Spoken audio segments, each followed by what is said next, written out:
La fermeture de l'Agence américaine pour le développement, USAID, est-elle une chance pour l'Afrique? Je vous explique tout.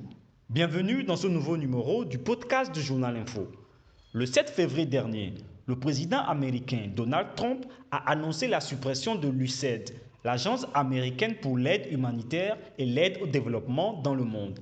Cette décision, même si elle se heurte à des levées de boucliers, a déjà entraîné la suspension de certains programmes d'aide, notamment en Afrique.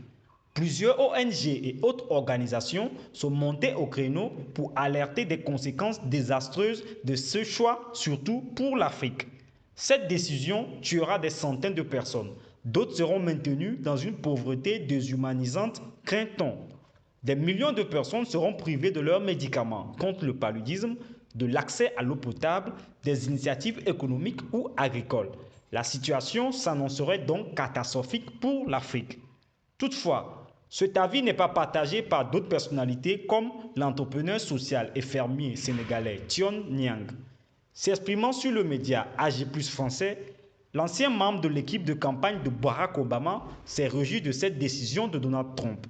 Pour Niang, c'est une opportunité pour l'Afrique car le confort est dangereux. L'Afrique était dans son confort où il demandait de l'aide. On n'a plus besoin d'aide mais de business gagnant-gagnant. Niang estime que l'Afrique a tout ce dont il a besoin pour réussir, à savoir la jeunesse et les ressources naturelles. Et vous, partagez-vous le même avis que Tion Niang? L'Afrique peut-elle avancer sans l'aide que le fournissait l'USAID? Vos avis nous intéressent dans les commentaires.